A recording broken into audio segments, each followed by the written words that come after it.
shut up, you listen to my monkey mouth. There's a companion when you got pun on the canoa route.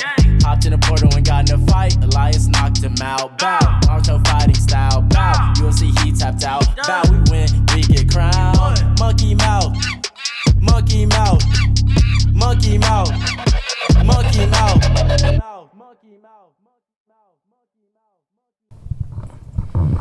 There we go. We're off.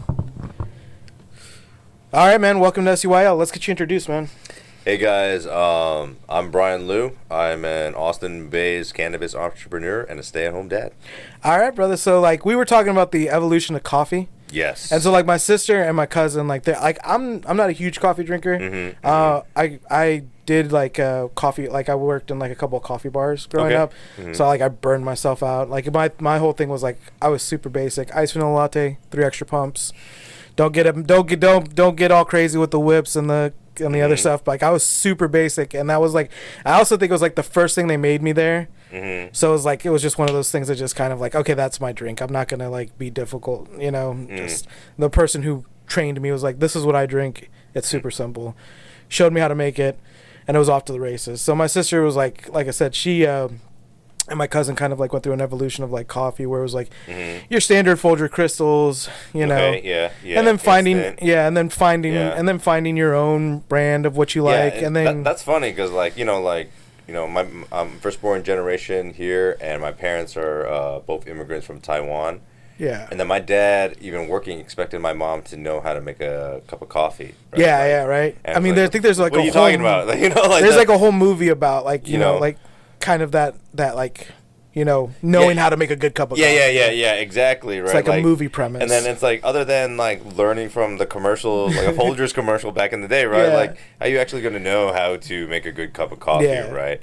But yeah, then I always see like people going from the instant and then maybe a treat, because especially you can get the kids some donuts at Dunkin' Donuts, right? My sister's a Starbucks girl, right?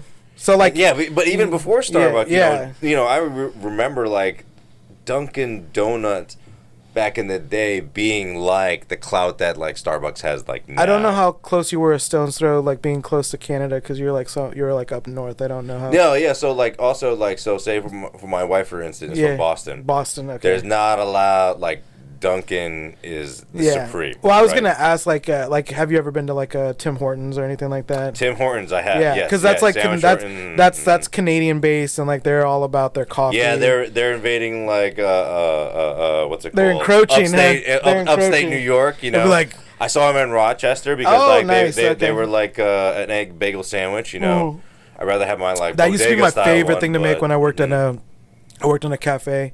I would do like a rosemary and garlic. Oh, fancy. Rosemary. Yeah. It was a fancy place. Rosemary and garlic, cream cheese with like a nice, thick piece of like Boarhead's turkey, and then I would finish it off with like a cranberry aioli. And everybody'd be like, "Oh man, that cranberry just like makes it taste so good." So it was almost like. Everybody knows what an aioli, right? Everybody knows what an aioli is, right? It's just mayonnaise, guys. About aioli, it breaks people's heart. It's just mayonnaise, guys. Sorry to break your heart. But yeah, so like, they went through like an evolution of coffee, and now she's like my cousin is in the Nest Cafe. Okay. In end of hers, and my sister's in like the straight black. Like really enjoying really finding robust flavors in it. That's where I'm at. I mean, like, because I had to do my grind. Commuting back and forth from Astoria, Queens. Shout out to Astoria. And I want to get into you talking about hospitality in there. Yeah. Because I lived in the hospitality industry, but let's finish this out. Yeah. No, so, but especially like coffee. Everybody just needs to know that like it has to be good black. Yeah. Right. And that's exactly it. Like if you're it has to be good black. If it doesn't stand on its own, why are you drinking it? Yeah. I get that people have their particular flavor.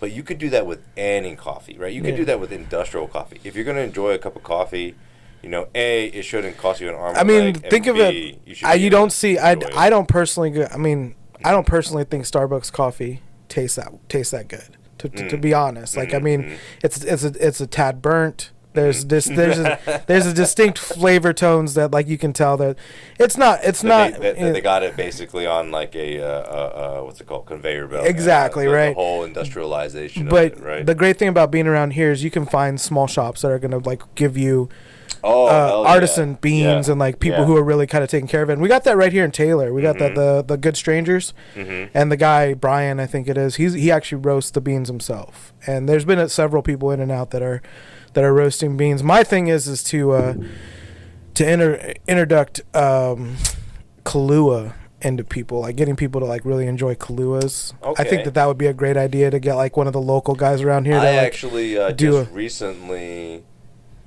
I've been sampling up a whole full gallon of this coffee liqueur that I've made. Oh, so you're making it yourself, huh? Yeah. I mean, are you using like vodka? Are you using? So it has to be aged dark rum. Okay. Is the best way that I figure out to extract it from. It pulls out the caffeine with the beans. Yeah, because and like, I've been for the past like.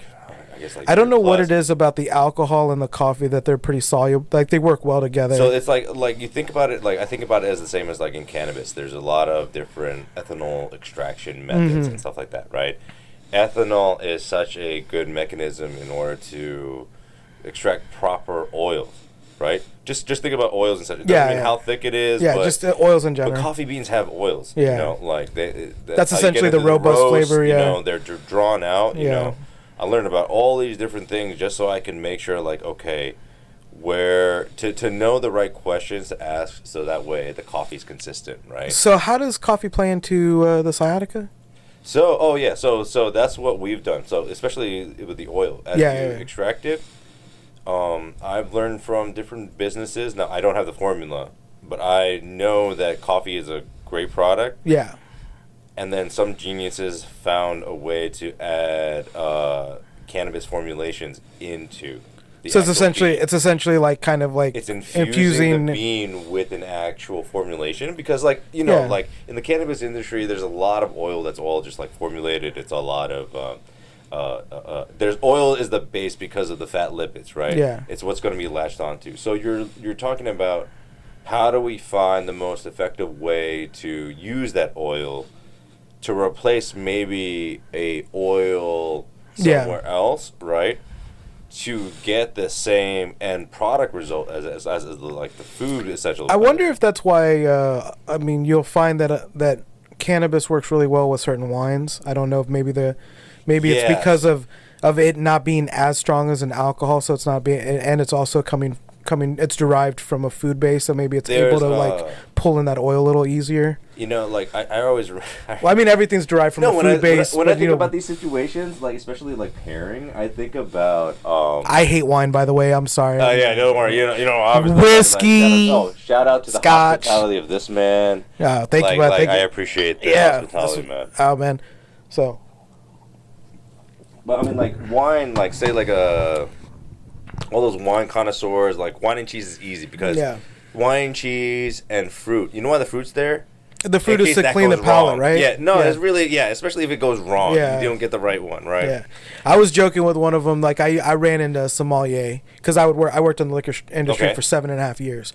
So I ran into a sommelier, and he's like doing a class at one of the Twin Liquors, and he's like, doing the slurp and doing the gargle and and he comes out with like, oh, I can taste wet dog and leather, and I'm like, I'm out. Wet dog. I'm out. I'm like, I'm not down with that. Like, but then again, I could drink dog grooming flavor. That's what's hot in the streets. But I'm down to drink like a peated scotch that tastes like you lick the inside of an ashtray. I've but drank. I do like peatiness. I mean, I honestly people want, like, obviously I love. You're pouring a glass of out of bag or whatever. Smooth Yamazakis and the different Japanese winners.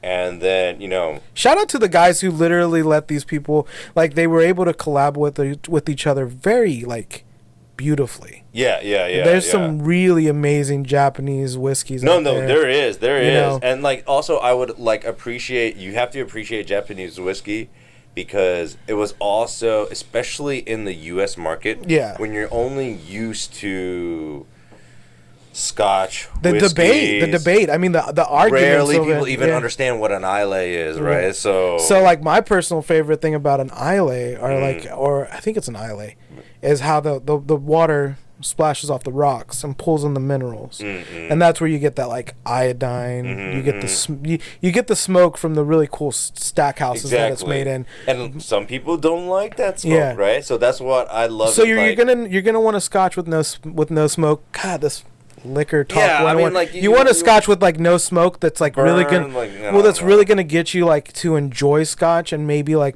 put that pinky toe in and stick with it. You go with the sherry cask. You go with the Glenmorangie. You go with the 12 or 10 year Glenmorangie sherry cask, and you're drinking honeydew. You're drinking like sugar. Yeah, like you're drinking this, and I just can't get behind that anymore.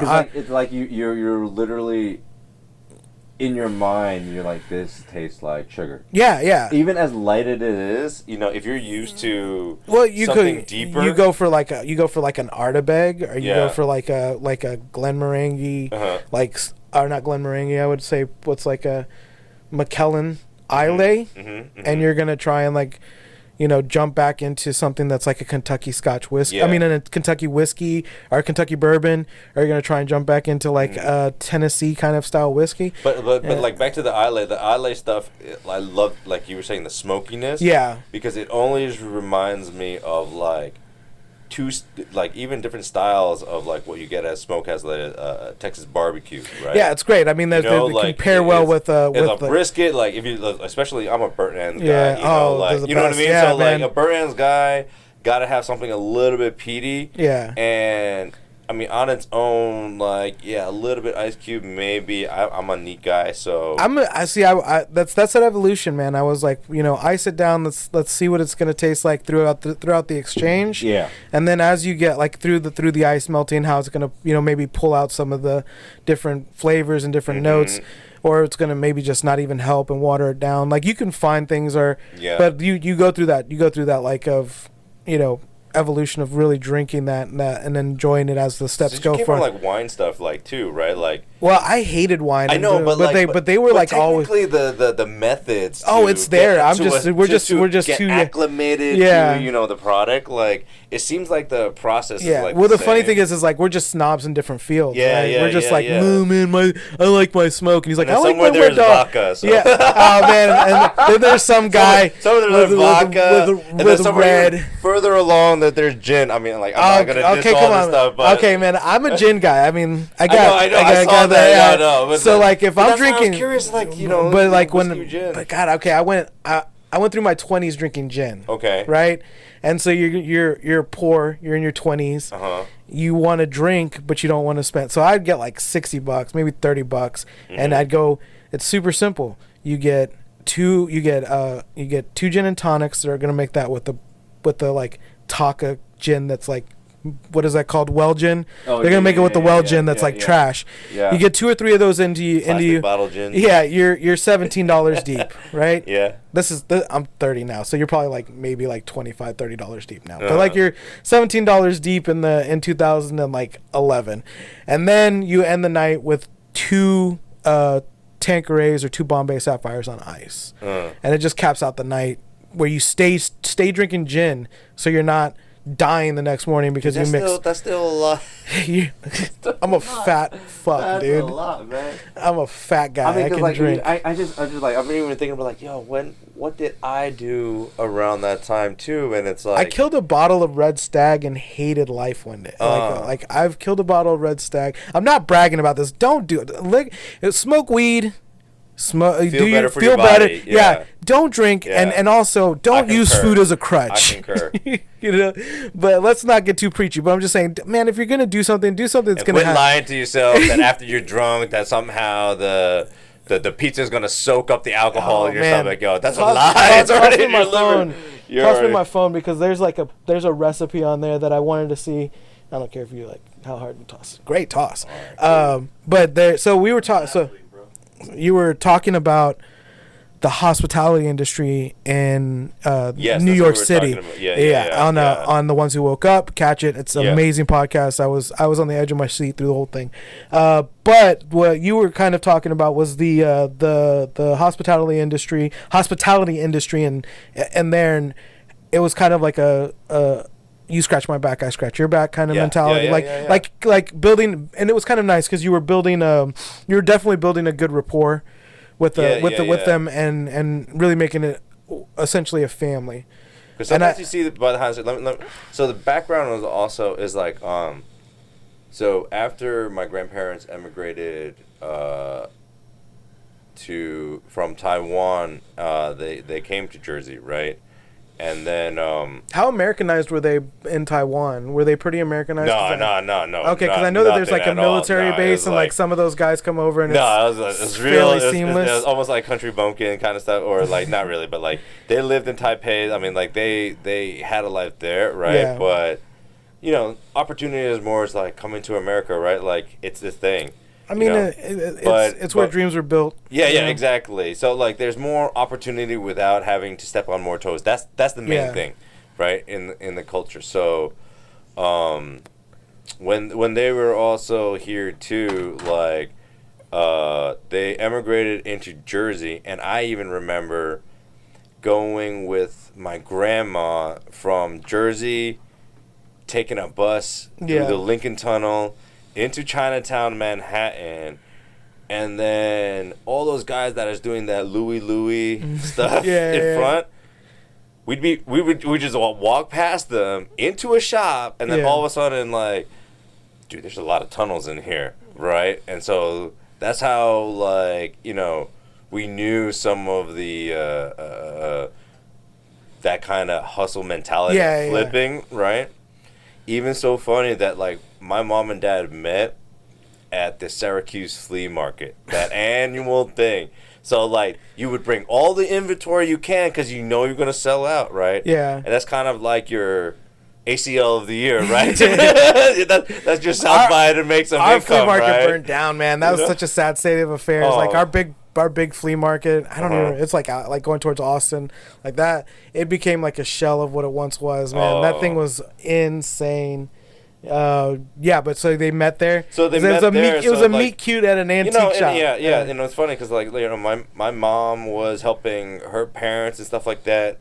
My father was helping his brother-in-law sell, like, women's jeans and bras, like, because, like, they're usually posted up in, like, were they just like just cut and paste out of what was that HBO series where they're like hustling to make jeans and pretty much. Like, I mean, like you know, that's why I lived in Astoria, because I had an uncle that had a factory there. That's like, so cool, man. Like, he and was, you know, like, there were like Chinese people, and then a whole crew of Mexicanos. Like, that's why they're like, you know, I don't know what it is about. You know? I mean, I don't know what it is. It's maybe it's just the cultural, like, similarities of how close we are family wise, that Asians and Hispanics seem to integrate pretty well with each other. I was telling my wife, you know, especially when she moved from Boston to Queens, it's like, you got to look at this stuff.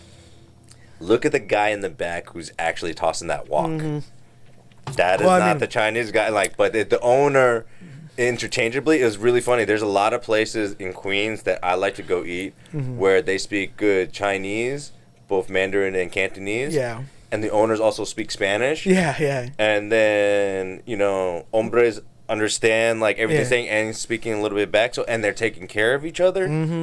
And then the funny thing is that they got the best food, man. Anthony Bourdain said it best, where he goes, if Hispanics were to disappear for a day, there'd be a lot of high-end French restaurants without cooks. You know, and it's just like, it's just the way it is, man. There'd be a lot of French restaurants and Italian restaurants without their cooks. You know? And see, like, this whole theme, right? Going back to taking care of one each other.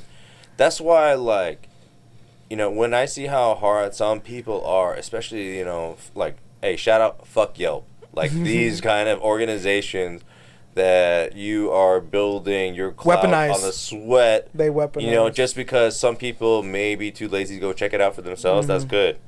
But, you know, some of these people are so busy making sure that everybody who walk through the door have the best experience at their spot, or at least feel like they're taken care of, that they're not worried about it, but don't understand that is the new age reason why you don't have new customers. Yeah. Right? And then now we're seeing these like 20, 30-year-old like restaurants having to shut down. Yeah.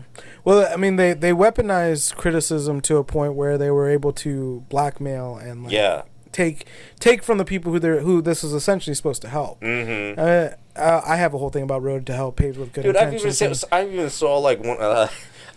I don't know. Like I think I actually had a little time and I saw someone commenting about it, and literally, they had their own little like cooking channel as well. So right? gross, man. And then I was like, I watched the video and someone was literally like cutting grapes and putting brie and baking it, and I'm like, and you have the audacity to criticize some of this like generational knowledge that we're just thankful like it made it to stateside. Do you ever watch like cooking stuff on YouTube?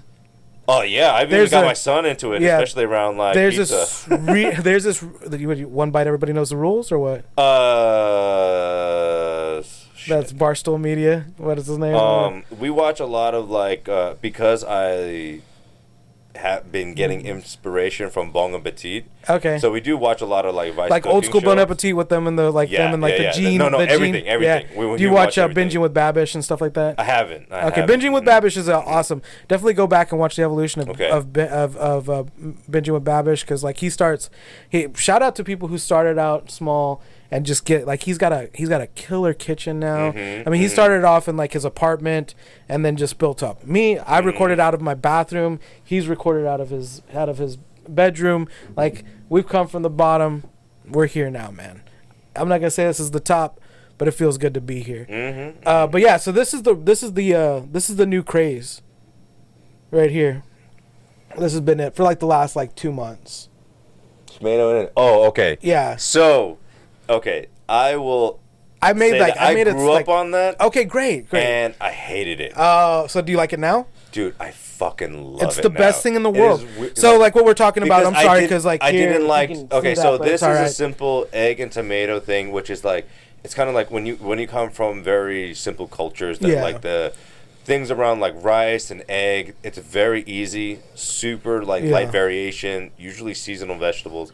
But I would say like I hated that because I used to hate tomatoes. Right? Oh, yeah, that's a very age appropriate thing to kind of like go through it. Jersey side of like the GW Bridge, I would still get like Italian subs, full Italian, but 86 the tomatoes, right?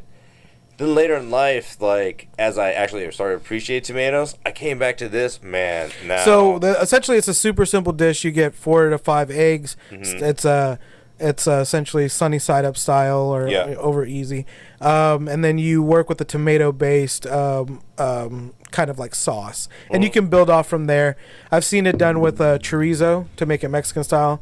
I've seen it done with I've seen that too, right? I've seen a sweet tomato basil version for Italian. My mom used to put little of those white sardines, so that way there would be a little bit of because salt, we always had those like because those little fish wasn't considered as like fish. Yeah. Right there, you said exactly. There was salt. Yeah. So it used to be in little like porridge or congee that would be there, or it's definitely because it gives it it's got an array of flavors. I'm a anchovy on pizza kind of guy. Josh can attest and bemoan it. But it's fine. I love it. I love it. Like it might be a pinky up type little thing, but I mean, it's so fucking gross. It's so good. You do it with artichokes, and then you do black olives on there. Yeah, and you're in heaven. I'm in heaven. Oh, look at him over there, sad boy. There's a spot like closer, I guess, like to Westlake when I was working downtown.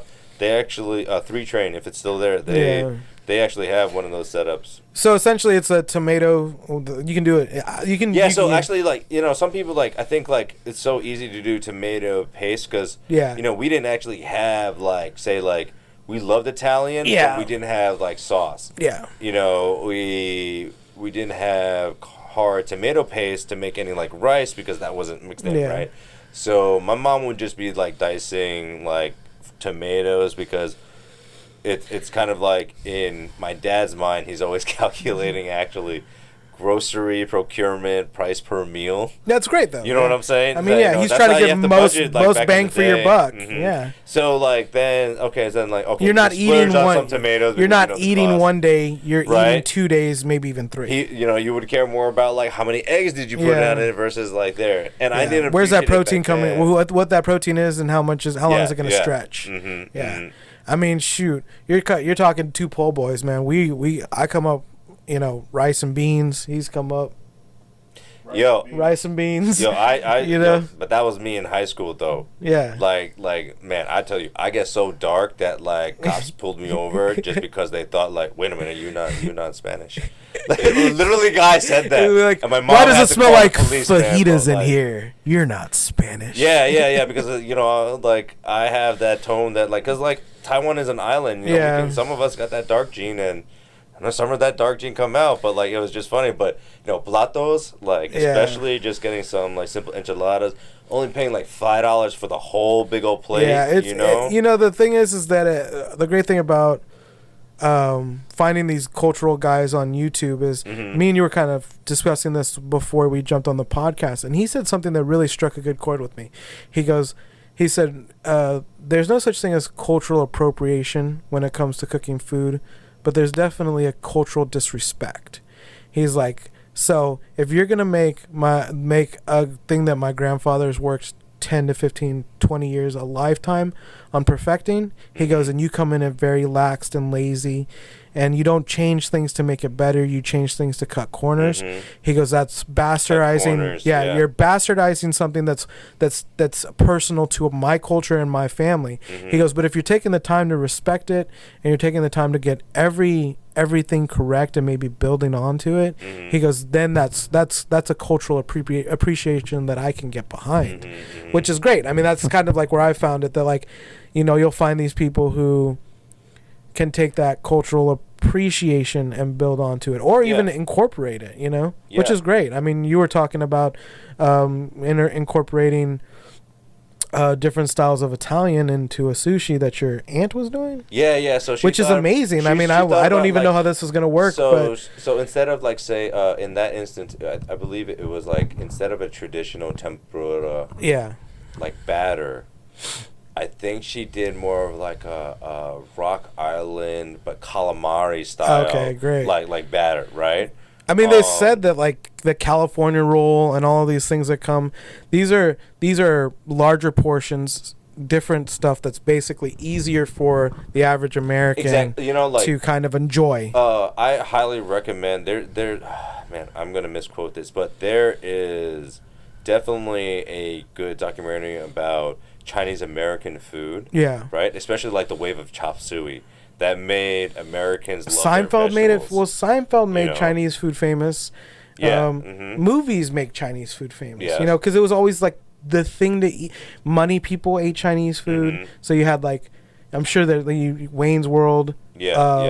Probably Wolf of Wall Street. Most people, Greed is good like, movie. When you go to the restaurant and you're getting those nice dinners, you also have to understand like the reason why you see other families there and not cooking at home is because that's a treat. Yeah. You know what I mean? Like if they had the time and preparation to get all those 10, 11 dishes that are on that Lazy Susan spinning, I wish that more people would understand that, yes, people with the means can go out and eat every day. People in economic circles that I'm not privy in, can enjoy and tip well.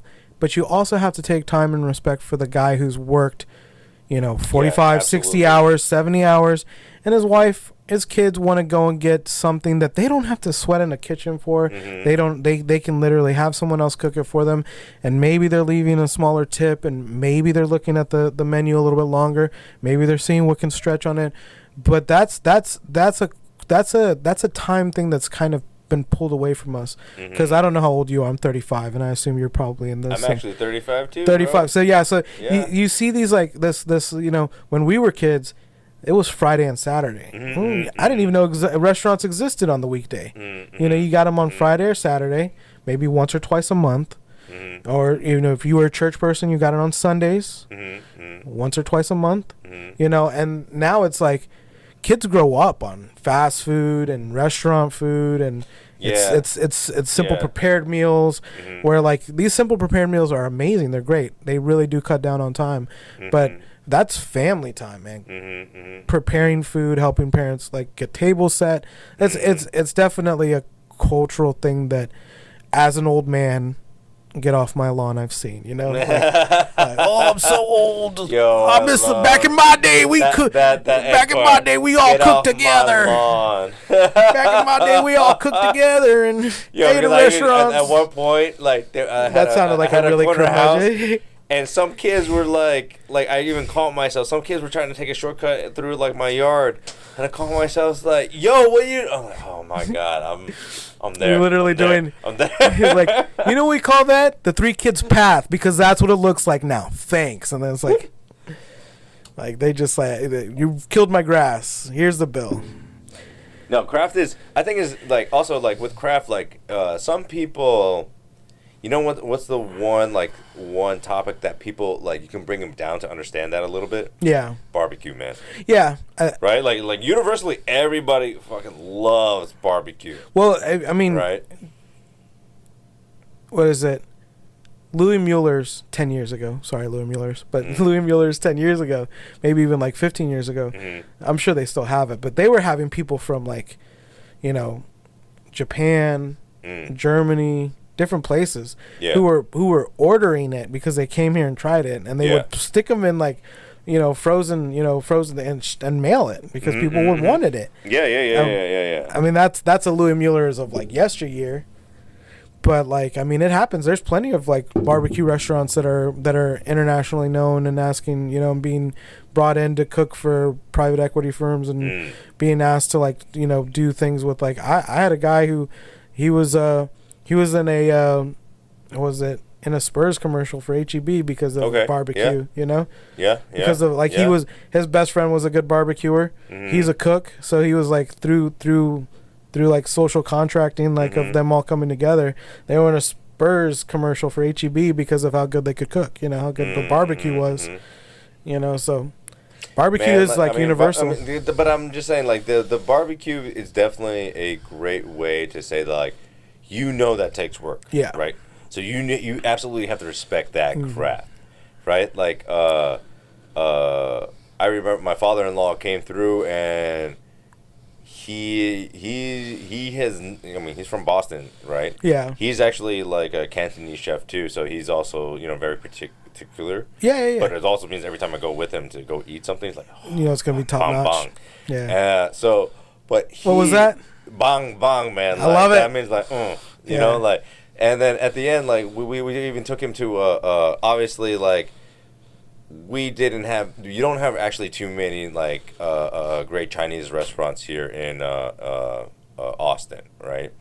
And even some of the I don't good even ones know. had to close. I don't want to say I know what good Chinese food is. I know what buffet style Chinese food is. Yeah. So to say like I know where the good I'm saying the buffet, places that you would take your non-English speaking relatives to, there's very I think like a Thai restaurant that I know of, but not Chinese. Exactly. Yeah, Thai. And maybe. they would tolerate that understanding that there's no Chinese place, but if they would prefer it, it'd be their own. Yeah. Now to say to brisket now. Let's talk about some brisket. So we decided to take them, you know, like downtown Austin, and then since it was a good time period, went right to Terry Black's. Okay, great. That's a great one. And it was perfect timing as we were leaving because the pitmaster right there was actually checking on all the racks. Okay, great. Spraying them down and everything. And now my father-in-law doesn't speak English. Like he says yes, please, thank you. You know, he's trying to be polite, but he mainly speaks Cantonese and Mandarin. You know, my wife gets on me for not speaking good enough Mandarin too. I don't speak any Spanish, so the fact you speak partially my Cantonese. Spanish is like por supuesto es más bueno que. ¿Qué? Yeah, exactly. Like so, but I think like it's funny like when that happened. He was actually so impressed that beef could be that tender. Yeah. Right? And he assumed because like they're from Boston, so he thought it was more like a Jewish deli type of, like corned beef, right? Yeah. Like corned beef, the way that's cured is definitely different. So the proteins are broke down through vinegar, brine, and that kind of stuff, and letting exactly. So but this is keeping it on right moisture level, keeping it wrapped, knowing the cook point to a point where you can where it's time to wrap it in the paper, keeping that moist and making sure you're not getting white smoke. You're getting not blue smoke instead of white smoke, or however could be saying that backwards. You know, you're making sure that the smoke points are correct. You're making sure that everything is temperatures consistent. Yeah. You know, and so you got to watch for the bark. You got to watch for good burn ends. You got to watch for rotation or too many hot zones. You know, like some place like Terry Black's got it like as an automation. It was awesome. So to see, but the really funny part was literally I just asked the pitmaster real quick on our way back to the parking lot, just like, hey, this is my father-in-law. He doesn't speak any English, but he thought the burnt ends were like phenomenal, right? And he just wants to see kind of like, because he doesn't believe how the beef got that tender. Yeah. Right? So he would like to go see the racks. Is that okay? He's like, yeah. And like, obviously, you know, he was just being really nice, opened up all the racks. So we saw like all the baby backs, all the briskets being smoked and everything, the whole thing. And it was really funny because I remember that my mother-in-law was actually walking into that little shack first. Yeah. And then my father-in-law kind of pushed her out of the way to kind of go get a view. That's how interested he was. But that's beautiful to me, because that's like when you're from Georgetown. So I'm sorry, I just throw that out there like that's my business. You're from Georgetown. This is your address and your phone number. You can find me in the square. You know, but I love drinking in the square. You know, you'll find. You're from Georgetown, and you got to see El Monumento Cafe. Yeah, and that was a kitchen that stopped me in my tracks. Mm-hmm. I fell in love with it. The closest kitchen I ever found to be in love with as much as that kitchen, as weird as that sounds, but you fall in love with kitchens, you understand. Hop Dottie's. Hop Dottie's kitchen, from breaking down the meats to making them into patties, all doing that in-house. I think and being able to see all that. Shout out to like Hop Dottie's, because like they definitely... I hear that they're stepping away from it because they're getting a little bit too industried. So I hope that there's going to be a couple that can be. But that's the thing, right? Like, I mean, it's important. It's important. How attached are you to a hospitality concept? Yeah, it's kind of like once you become the kind of the maker side of any kind of menu, right? Then it's like brands are just what the menu represents. But if you can always make a menu, right? Like anybody like me, my wife is a full-time school director. Oh, right? Wow, yeah. And I got a 5-year-old and I got a 7-month-year-old, right? Yeah. And my wife is just like me. We get hungry. So I got to make sure there's like food every night, right? So when I look at all these other people that's providing, it's like the menu is like you're always making a menu, right? Yeah. And I think that, like, if you get stuck too much to that menu, then the actual mind that can actually create that innovation, that variance, right? Yeah. Like me, I'm a leftover recycling king. I'll take leftovers. It's the best. I'll recycle into a new meal because my wife knows that I'm not as good as eating leftovers. So, but, like, that takes the creativity. And then I think, like, in this kind of, like, hospitality scene, you need to have that kind of like sense. Yeah, like when you talk about like cooking, like we have a family day, so like Sundays are family days, and it's just like it's usually at my sister's, and we're always like, you know, it's Wednesday, and we're like, okay, what are we cooking Sunday? Yeah. Do you get that kind of like? Did you build a new one? Like, do you have your family coming over? Do y'all guys do any kind of like cook nights or anything like that? We are a huge fan of potlucks. Great. All we ask is sometimes, like, especially if we're putting on the main course, like bring apps, bring desserts, bring drinks, mostly bring Shout drinks, out to your amazing chicken liver. Pate. Oh, thanks. Man. That really caught my heart because like I went through the trouble of making beef liver pate, and I liked it. It came out good to me, and I think that we're our worst critics. And the one thing about cooking for yourself is that sometimes you can get to that point where you have the meal in your head and you're tired by the time you get there. Yeah. And I've done that a number of times where I'm like, man, I'm gonna do this and this. I remember. Yeah, sometimes I'm like too tired to even enjoy my meal. But yeah, I exactly. appreciate it, right? Like, if I see the smiling faces around. Or, the best thing. I mean, it's funny. Chefs, cooks, for some reason, they do everything in their power to stunt every taste bud in their mouth, whether it's drinking straight black coffee, smoking cigarettes, or drinking liquor. They're doing they're like, I've had my breakfast. It was this vape pen and a black coffee. Vape pen, no, it's also true, more modern day. Oh man, thank you so much for this conversation. One thing I like to ask people is like, what did you think of the studio? I have to appreciate how you came in with the treats, and I felt like we're the ones who like to treat you. Yeah, we go out of our way to treat you. Not you particularly, but like you as a guest, you're our number one priority. So like we want you to feel like you're at home, and you brought gifts to our home. Like shout out to any individual who feels like that they can that bringing a gift isn't required, but it's always appreciated. Just like I think of the mentality. Someone is inviting you to their home. Yeah. It shouldn't be a minimal cry just not being an asshole, but you should give back, right? Yeah. Like there is no downside to giving too much. I can appreciate that. I can appreciate that. Y'all, we got to talk about things that are important to me, which is like just family, food, where you come from, and I absolutely love the coffee and all the great eats. So why don't you tell us about your brand? Huh? Yeah. Say again. How you felt about the studio, just all the love you've been given. But why don't you tell me about these amazing brands? We'll get your name out there, and then we'll get out. Yeah, sure. No, first of all, this spot is like super comfortable. You know what I mean? Like there's no pressure. Quiet, we can. Yeah, you got some good drinks. Yeah, exactly. Shout out to this man, putting on his private stash. That's the kind of hospitality that anyone could appreciate. Well, I appreciate that, man. Tomatin's my gift to the world, man. Yeah. I'll tell you that, man. I preach the good word of Tomatin, and so I really appreciate that. And thank you so much for saying kind words about it, man. We try to make this place feel as much problem. As this is a home away from home. If you're not, I'll let Josh say it because I love the way he says it. He impresses upon the senses. So can you just kind of like say that? Yeah. Well, I mean, the point is that you want to have it walk in and it looks nice, right? So it looks nice. Impressed upon positively. It smells nice. Smells nice. Smells impressed upon positively. And we usually have like our lo-fi music going, so it sounds nice. So your sense of sound is impressed upon positively.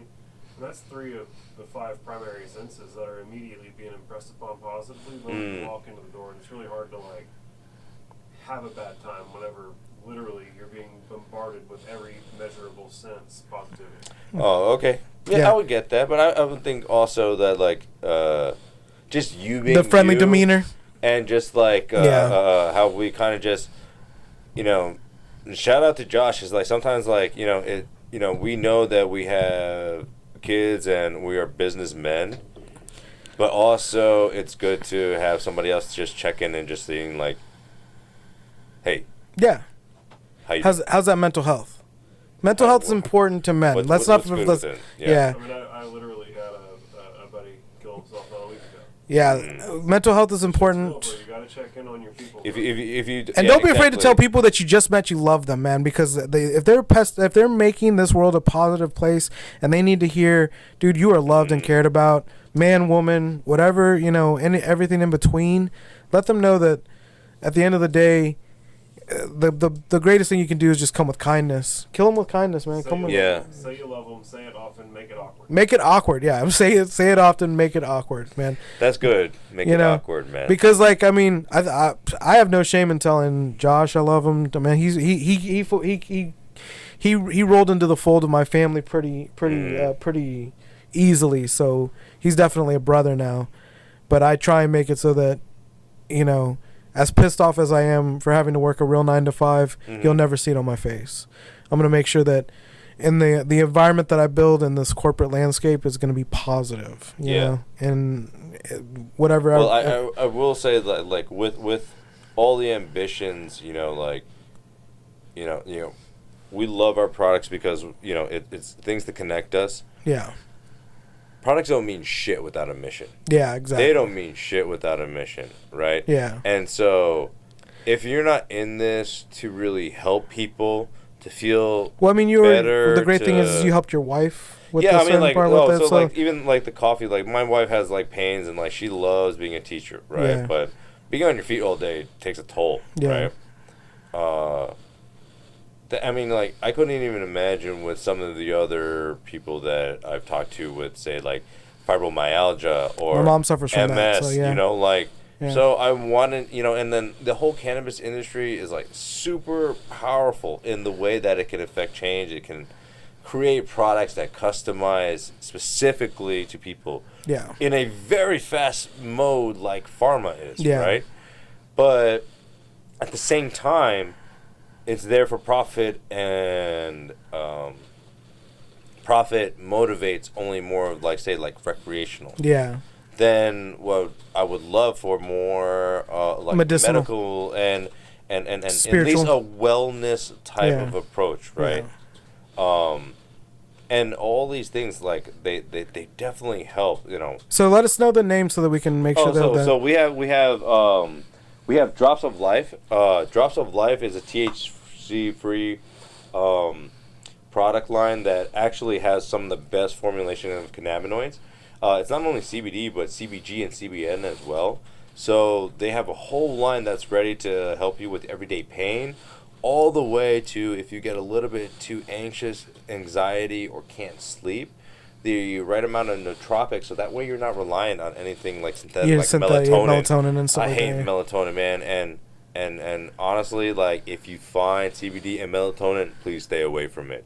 You know, that's why I really admire like companies like this, because I only want to work with people who actually care about the end result of the benefit, you know, and that pays for itself, like, just in reward. All right, so let's get your name before we head out. So yeah, my name is Brian Liu. You can find me on IG as Cannabis Tech Guru. Sometimes you can find me rolling with my homies at Henzo Gracie down in Austin. Otherwise, you know, you'll probably see me back here in the studio. You'll see you, man. As much as we can get you up here, I'll keep a bottle of scotch on hand to keep you up here, buddy. We just have to start scheduling my dad passes. That's about it. You know what I mean? That's We're going to make you a laminated card. Yeah. It's going to say dad pass. You just hand it to her and be like, yeah. You know, it's going to have monkey mouth on the back, dad pass on the front. On that note, thank you for coming out, man. We appreciate you. Yeah, man. Thank you, guys.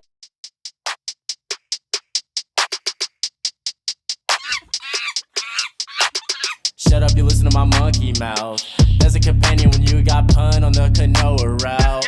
Hopped in a portal and got in a fight. Elias knocked him out. Bow, Naruto fighting style. Bow, UFC he tapped out. Bow, we win, we get crazy.